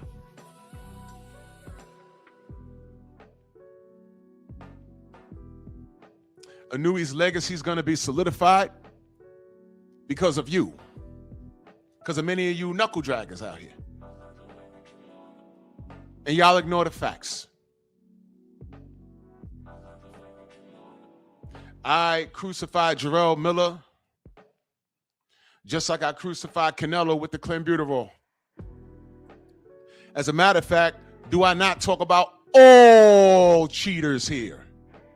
The Reynoso Gym? Who's this fool that popped the other day? Stormy did a whole video on it. I always talk about, this is what I do over here. And that one, that slipped under my radar. Stormy brought it to my attention. I was like, yo, what the hell?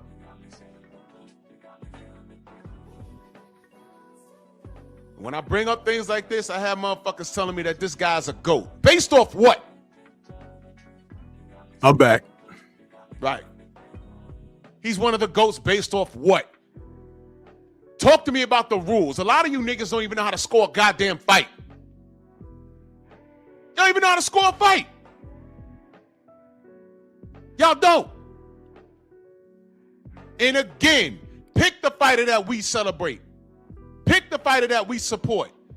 If that was any fighter that we support sitting there and the commission was saying, hey, Errol, you can't do that. You can't put tape first. Hey, Deontay, no tape first. Hey, Devin, no tape first. My chat would have 300 people in there instead of 140 jumping in my shit.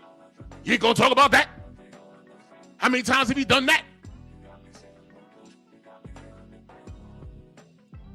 But y'all see this little Japanese kid and want to call him a monster, and he's one of the GOATs, right? Do you know they're putting him, and let me read this real quick, because this is what they're doing to you, because I'm about to really hit y'all in the mouth right now. Enoch salutes you, brother. He says Japan doesn't test for steroids, and Yakuza fixes boxing and sumo. Yeah, they also fix Pride. That's why the owner of Pride probably killed himself. Y'all know about that? That dude killed himself. They did no testing over there. All those guys, well, now a majority of those guys was juicing. Ask Quentin Jackson. His dumb ass over there fighting for a paycheck saying, I know I was over there fighting guys juiced up. And then get mad that Devin caught Ryan, and his dumb nigga ass gets on here talking about, oh, well, I never root against Ryan. You don't sue for people for beating you. That's not what the lawsuit was for, you dummy. Man, go focus on your kid and get him under control. Get his goddamn hormones under control. Ridiculous. But anyway, did y'all see how they're comparing Inoue to Larry Holmes and put that number 42 up there? Did y'all even catch that? Did y'all peep that? You youngins, you dumbasses. See, this is how they assimilate y'all. Who are they comparing this kid to? One of the GOATs. And based off of what? Larry Holmes never stacked his raps. Larry Holmes never did drugs. But they got his picture lined up with Larry Holmes. Do y'all even know why? Inoue is, they say, what is he? The first man in, what they say, 42 years to defend the ring title 4 times in a calendar year. Last man to do that was Larry Holmes in 1982 or 83. Y'all know boxing? Y'all know boxing? So they're letting them stack raps and everything, and they taking this dude from a booger weight and comparing him to a real GOAT like Larry Holmes? And you want to sit here and argue with me? Shut up. Shut up. You don't qualify. They take things that are mediocre and say it's excellent and you accept it. We're in the era of painted fingernails and snatched waist. Every chick got a 18-inch waist and a 50-inch ass. No cardio in the gym. Just on a goddamn squat rack all goddamn day. Get out the way. Hey, bro, check the private chat. Okay, I got you, brother. All right. All right, brother. Tonight, brother. Okay, later. Yes, sir.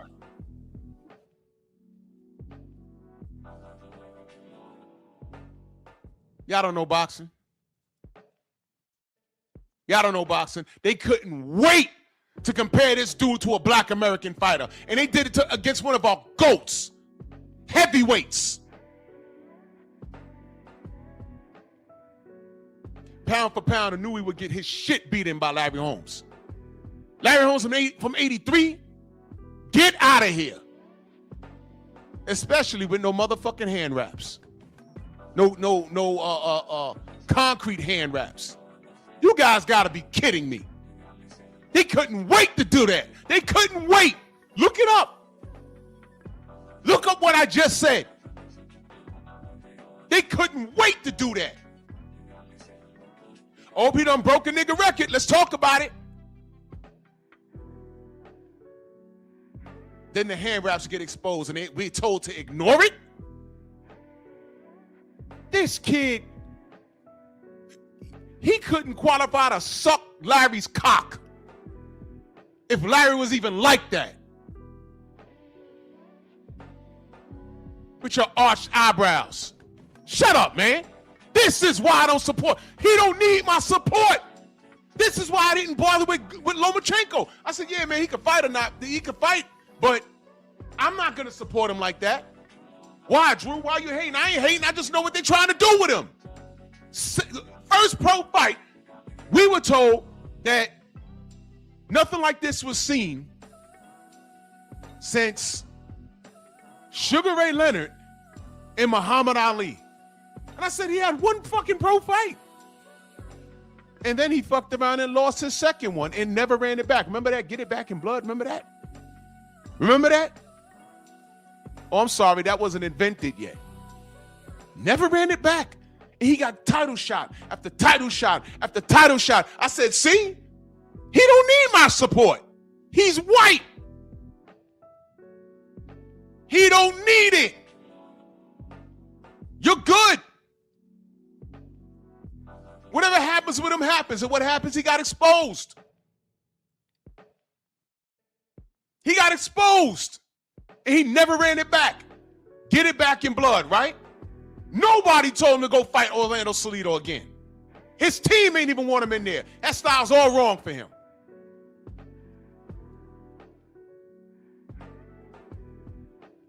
One thing I say about Loma is that he wasn't a cheater. Oh, I'm sorry. You know, he tried to do some fuck shit to Devin. You remember how he tried to make the Devin fight during Ramadan? Y'all forgot about that? There's all kinds of edges that these fighters try and get in boxing. Y'all don't know the sport. You know what y'all will say? Well, if Devin is that good, why can't he fight on Ramadan? Do you even know what Ramadan is? You know why he tried to get the fight on Ramadan? Do you even know why?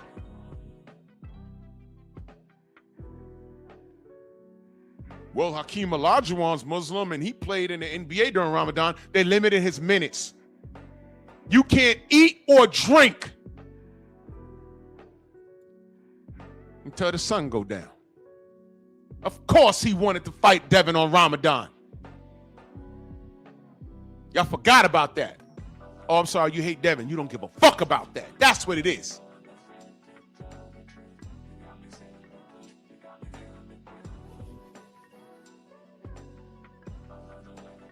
This anime character goes to Riyadh and tries to cheat some dude that y'all never heard of. And he was told.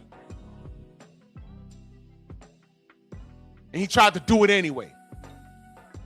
Y'all want to call him one of the GOATs, man? Fuck out of here. Black fighters don't get extended the same courtesy at all. And I get niggas in my chat all the time caping for these dudes. And then call yourselves, nah, I'm not on that. I'm on boxing. Yeah, we told you. This is what boxing's been about. Do y'all know in the 1900s, black fighters, when they were going from city to city, town to town, to fight for titles and defend titles, there was fighters that went into cities where you're on that dirt road and you see niggas hanging from trees by their neck. Dead bodies. You know what that was for? To scare you. Nigga, don't you come in here and win. Did y'all know that? We've come a long way. I know about AJ, Hen Dog. Chat, I know about AJ. I said it at the top of the show.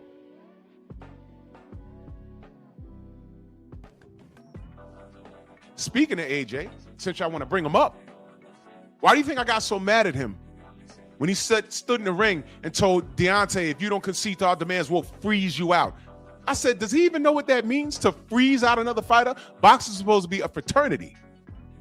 You're supposed to help your fellow comrade eat, feed the family. You're one fight away from undisputed. You're the A side. What do you mean freeze him out? What do you mean? Oh, you on that bullshit. That was the moment I stopped fucking with AJ. Let alone a black fighter. Your quote unquote brother. That was the moment I stopped fucking with AJ. That right there. I said, you don't even know what he said.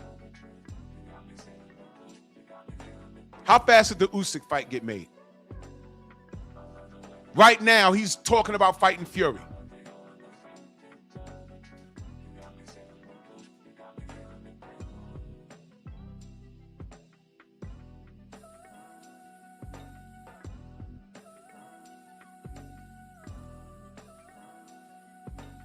But I'm a hater, though. Stop me when I'm fucking lying.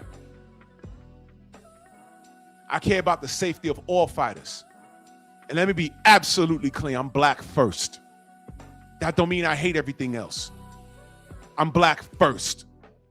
I understand what Usyk is. That's why I backed off. I said, man, he don't need my overdose of support. He don't need that. Watch how they treat him. Every fight he lost, there was controversy. He didn't really lose well. He didn't run it back with Salido. I literally read his fans saying, oh, he was running the second half of the fight, so he don't need to run that back. It's always an excuse for certain fighters. With our fighters, we show evidence of wrongdoing. We're making excuses. And it's an LDBC thing. And this be coming from other knuckle dragons. It's like, whoa, what? Oh, the LDBC, the LD. You don't even know why we exist, dummy.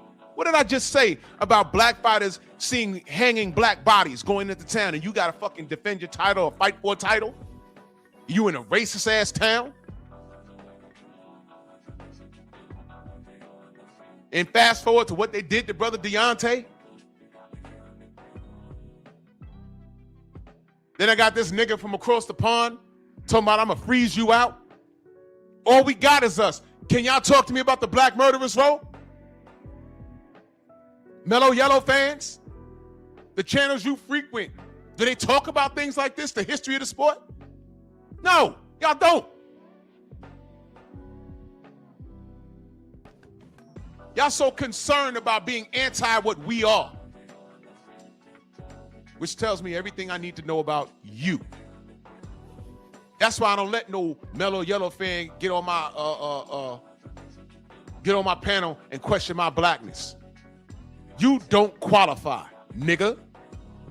You do not qualify, nigga. Hard ER, nigger. You don't qualify.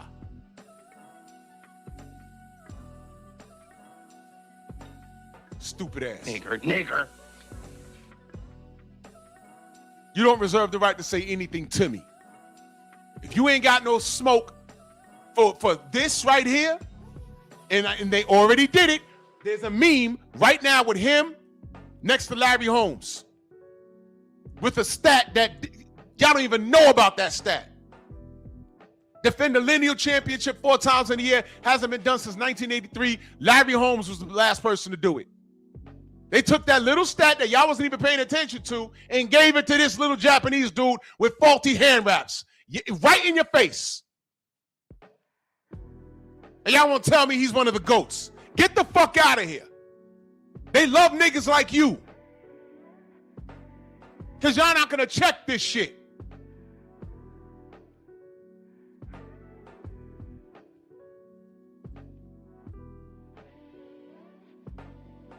Here's a fun fact. There's one Latino on this list. Do y'all even know who it is? I know BBO knows. Jose may know. There's one Latino on this list.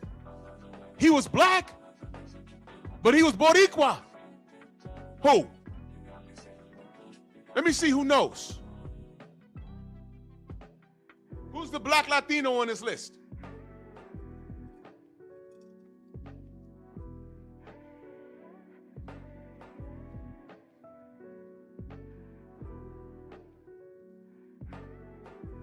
You niggas don't know boxing like you. I'm talking about the haters. You niggas don't know boxing. You don't know. Every time I turn around, some nigga popping, oh, the LDBC, the LDBC. Why are we here? Why are we here? Do you even know?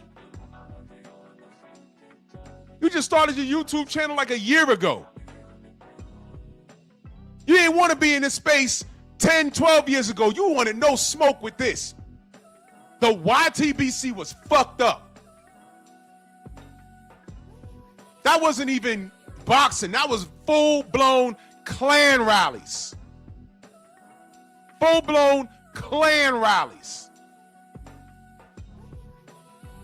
I couldn't talk no boxing at all until I found a channel called 78 Fight News. And I said, all right, here we go. You couldn't do no live streams or nothing like that. Brother was just putting up videos and I would make a comment and I wouldn't get attacked. Jermaine, salute, brother.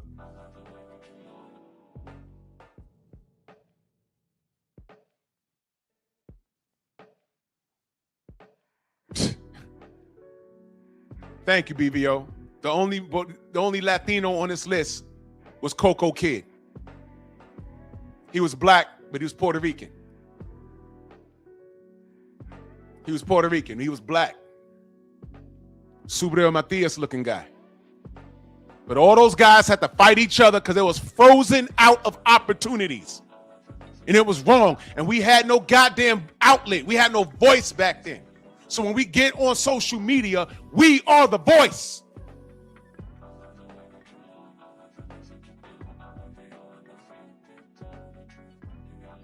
We're not on here talking about kill Whitey. We're not on here hating on other races. We talk boxing, we talk what's fair. AJ's black, right? But he behaved like an asshole. And when he made that freezing out comment, I said, nah, he lost me forever with that. You lost me forever. Forever. Yeah, BVO, we love the sport, and the sport don't love us back. And we're out here with you know, we find ourselves in debates with fans, come to find out they're anti what we like because they just like being contrary, or they have these love affairs for these other fighters. It's like, wait a minute. I told y'all about my cousin. I got off my topic for a second. When I was telling him about the Chicago Bulls, I said, man, they're gonna run away with everything this year, like it or not. Man, Chicago sucks. That's not true. They're 3 rings up. Jordan took a break for 2 years, and I don't know how long he's going to be around, but they're going to win this year. They ain't going to win. I said, based off of what? Do you know I engaged with in a heated debate with my cousin for like over an hour? And I said, hold up. And I had to stop myself. I said, wait a minute. What's going on here? And I went down stats and how retired players say, no, man, this guy's special. This guy's different. And then, you know, my cousin took the goddamn conversation everywhere. Oh, Jordan couldn't play in the 70s. Yes, he could. What the fuck? He played in the 80s. The fouls that y'all see right now that are flagrants with suspensions, those are regular. Y'all ever watch the old bad boys play? In the 80s? In 90s? What do you mean? And I'm like, yo, and he took the conversation everywhere, and like a dumbass, I followed him. And I said, wait, you know what? I said, bro, wait, hold on. You don't even watch ball like that. What's to you? I just don't like his face. Huh? Wait, what'd you say? I don't like how that nigga look. You know how you just look at a nigga and you just, wait a minute. I've been arguing with you about ball for an hour, over an hour, and your response is you just don't like his face? You could have just told me that at the top of the hour and I wouldn't have went on with you. Because there's nothing I can say. There's no real stat. There's no real data. There's nothing. Because you don't like the nigga face.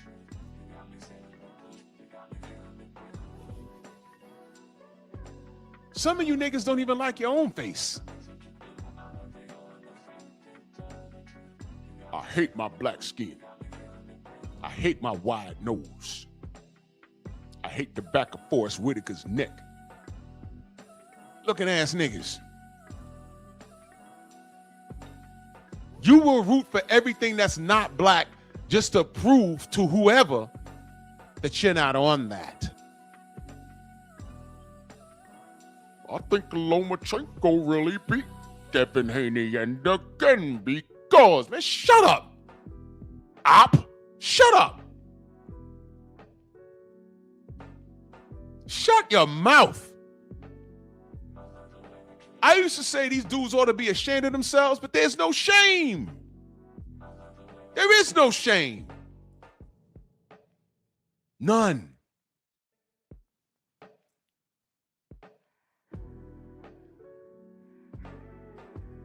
You knuckle draggers have made a decision.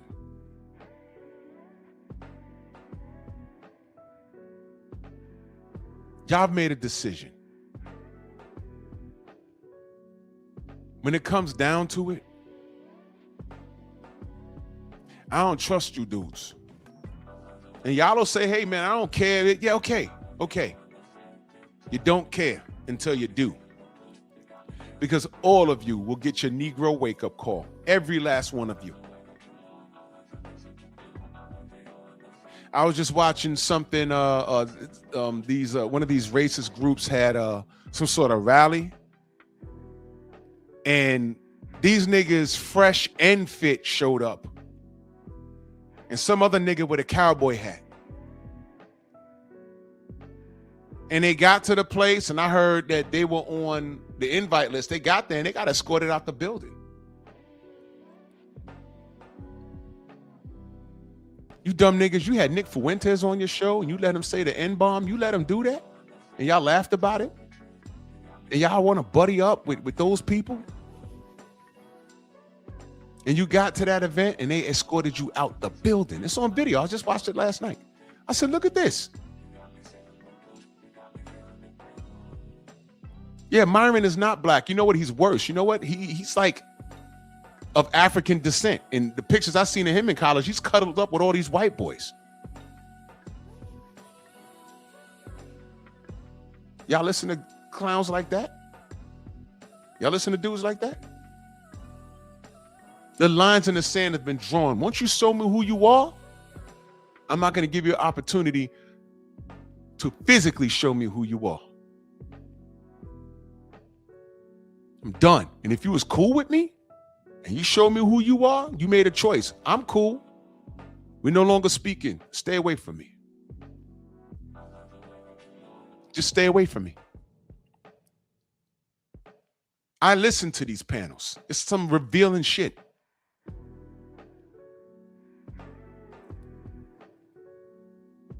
Before I say I don't like somebody or something, I do research on it.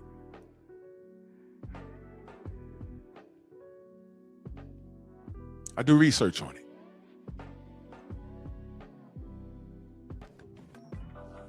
And I form my own opinion on it. There is no excuse for this fucking kid to be stacking his raps, even in a place where he was told you can't do that. and then his team want to argue on his behalf. You gotta be fucking kidding me. The rule states you can't do it. He broke the rules because he felt he had privilege. Because as I said, if that was any one of the fighters that the LDBC reports, if it was any black fighter, you would give him hell. I got another show coming up on Selective Outrage. Selective Outrage. And I'm going to show you something else too. Now, I just showed you Inoue with his bullshit, and we saw Canelo with his bullshit. And they get respect. So get a Buscar al... You can't do no bandage and a tape. Finish. We can do both, but this is absolutely legal. It's not. Stacking, it's not. I don't know what is stacking. Stack. So bandage tape. No, it's not legal. No. Well, okay. Now if it's not legal in this fight, we can do the other the other way. Don't worry. No problem. It's not a problem for me. Solo que viene a hablar inglés, ¿no? Le pones un poco de acento. That was beefy. You heard what he said, right? He told you what stacking is. DJ parece que sabes algo que no. In the rules meeting, it was no tape on the skin. Rules meeting. You heard that, right? No tape on the skin. No tape on skin. ¿Habéis estado en el... No, Urchi estaba... There is no tape on the skin. I know. And then, so it is bandage, as much bandage as you want. I know. Tape, finish. I know. What I'm using bandage. What the fuck are we confused about? Tape. And then I use tape and then bandage. And then you're going bandage, tape again. No, that's illegal. So thank you. And now we're at Money May. Too much tape. It's too much tape, he can use too much. Not in the rules. It says half-inch only. Porous tape. Tell us about that thing. Where's that guy? Somebody gets we got a problem with the tape already. Hold on. We're arguing about the tape. We're arguing about my hands already. These are the twice as He got some fucking nerve. But whatever. thick as the ones we use. Y'all know his brother was a Nazi?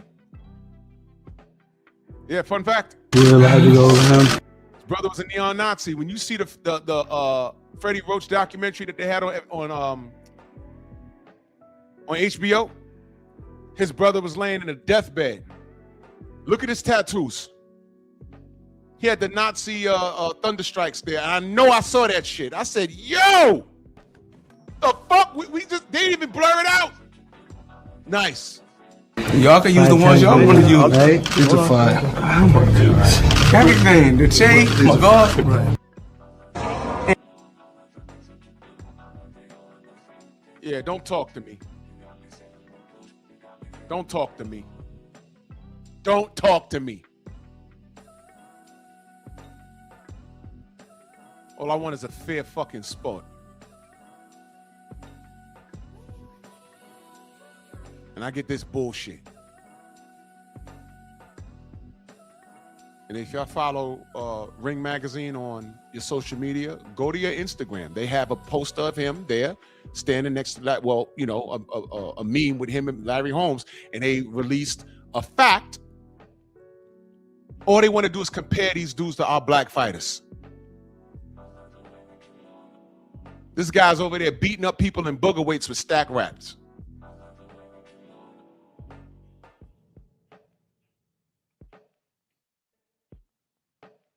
And I get you knuckle draggers coming up here talking about he's one of the GOATs. Man, you got to be out your goddamn mind, man.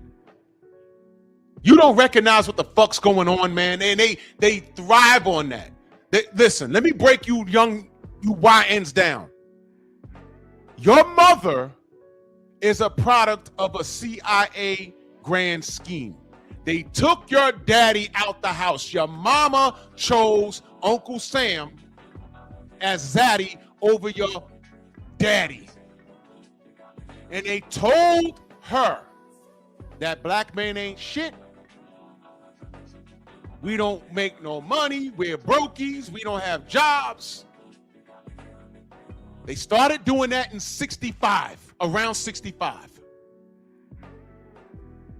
And it was a long-term plan Fast forward to 2025 going on 2026, just look on the internet. There's panels of women talking about they'd rather walk around with a stink coochie than to have a man live with them. All these things about divesting. They've been doing that. And then the passport bros pop up, and then they want to say, oh, well, you brokies and no one wants you. You ain't got no game here. No, you hoes created that. Because these dudes are talking about, hey, man, wait a minute. I'm an average dude. I don't have a criminal record. I make about $75,000 to $80,000 a year. There's nothing wrong with me, but these chicks have these high expectations and they fat as hell, and they got several kids out of wedlock. Wait a minute, I ain't got to put up with this. Let me explore my options in other countries. That's what that was about. And the brokies left. You know what happened? Your foodie call left. The dude that paid for your nails left. The dude that was really giving you the time of day, he left, and then you got mad. All of this was a long-term goal of the government. And you sisters was running around eating off the fat of the land rather than having a husband in the house. And now y'all justify it. Made y'all dumbasses go to work. Now it's I could do bad all by myself. You wasn't doing bad in the first place. Our marital rates was higher back then. Americans will tell you, if you break up the household, you could break up the nation. And that's why we in the predicament we in right now. Men aren't allowed to lead. Y'all let feminism come through the door. Now, why is it that we treat each other like this? But you know what they just did in China? They banned OnlyFans. Because they said it's American poison. They fucked us up mentally. And they fucked us up physically with this diet and everything else. This rabbit hole goes deep. And it's trickled down into sports. And now they got this little yellow dude from Japan, and they're telling us that this guy has done something that can equate to Larry fucking Holmes. And I got President here talking about he's one of the GOATs. You don't know enough. You don't know enough. And I know you're watching and you're going to try and justify this. You can't, because I know what I know. Everything I said is true. And this is what they do to us all the time. This is why it's so hard for us, quote unquote, old heads to work, because you young niggas think you know every fucking thing. Well, if you knew better, you do better.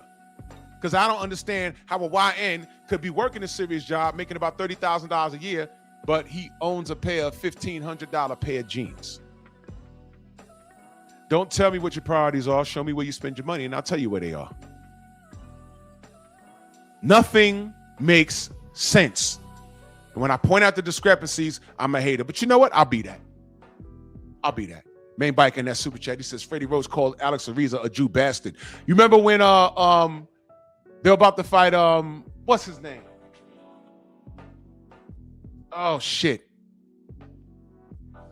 Can't think of his name right now. Wait, no, that's gonna bother me. Wait a minute. That's gonna bother me.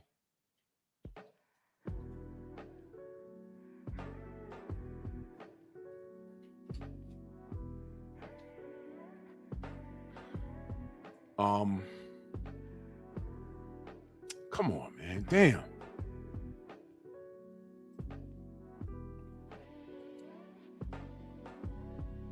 Brandon Rios. Brandon Rios. Thank you. He called him a fucking Mexican. Y'all remember that? I was like, what the fuck was that? Why would he say that? He couldn't call him a fucking asshole, a fucking idiot, get the fuck out the gym, fucking dummy. He said, get out of here, you fucking Mexican. I was like, whoa, what's that? You see? And I just told you about his brother with that tattoo, right? I just told you that. Hold on a minute.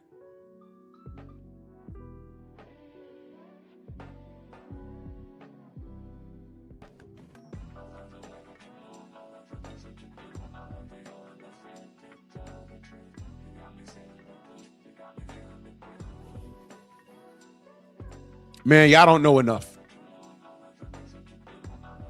And that's why I have no patience.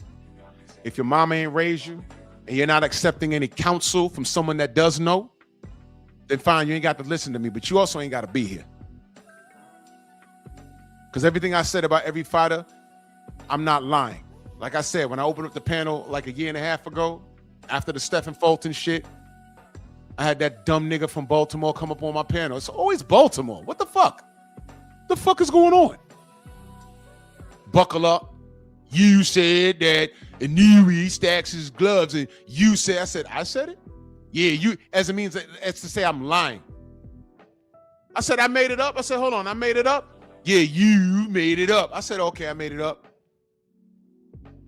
People started putting it in the comment section. Read that. I said, can you see the comments? Can you see the chat? I said, there was a whole press conference. Steffens, I didn't know about it until Scooter said it. I said he had a whole conference on it. It's on YouTube. The moment you saw it and you have a problem with everything that I say, because it's the LDBC, we make shit up, right? The moment you found me saying that, why didn't you research it? And I went through the line. I said, okay, so that's done. What else you have a problem with me over? What is the problem, man? What is the problem? In everything he said, I checked him on it. I said, okay, so that's false. What else? Okay, that's false. What else?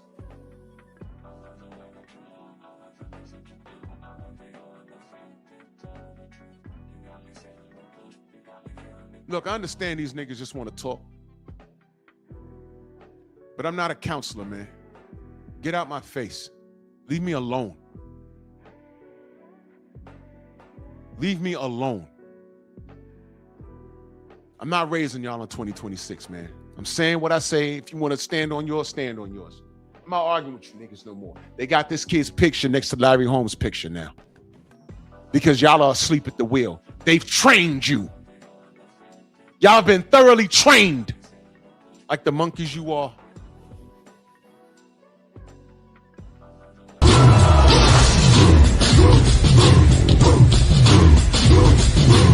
Yeah, come on!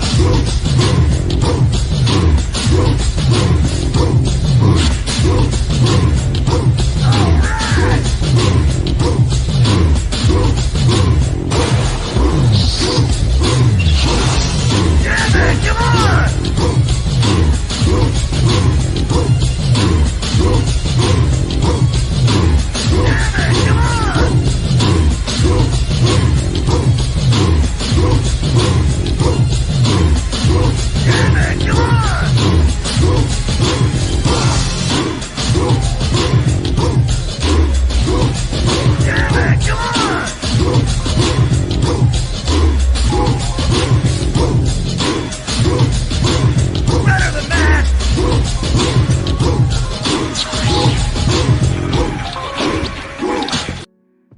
I'm talking about the racial aspect of the sport and how some fighters get surpassed over others, and motherfuckers want to come up here and talk about Deontay got knocked out.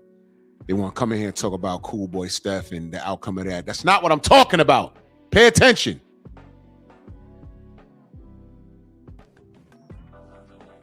Let me put it into perspective whether y'all can understand it or not, and I'll leave you with this. What if, because Tank's team already said that they're interested in fighting this kid. What if he goes to 130 or he meets Tank at a catch weight of 132? And for some reason, the PBC or whoever convinces Tank, man, go to Japan, bro. You went to Europe already. Go to Japan. There's more money over there for you. And he gets in there and he starts busting Tank all upside his fucking head. Tank got speed knots. He's been dropped several times with you. And then you find out that his hands was wrapped up and plastered like fucking Antonio Margarito. But it's legal over there. What are you going to do? Oh, give us the rematch in Vegas. Nope, he ain't got to do nothing. Remember? He ain't got to do nothing. He's a Inoue. He got a whole country behind him. Then what? Now, if Tank was on the right side of history, we'd fight for him. But I ain't doing shit for that little nigga. I promise you I ain't doing shit for him. See, when I put it in those terms, it makes more sense now, right? But fuck it. And that's why I say fuck him and fuck all his fan base. Y'all niggas are retarded. And I'm out this bitch, man. Me and Stormy gonna cook tonight. Salute to everybody. Venmo, Zelle, Cash App, Super Chat.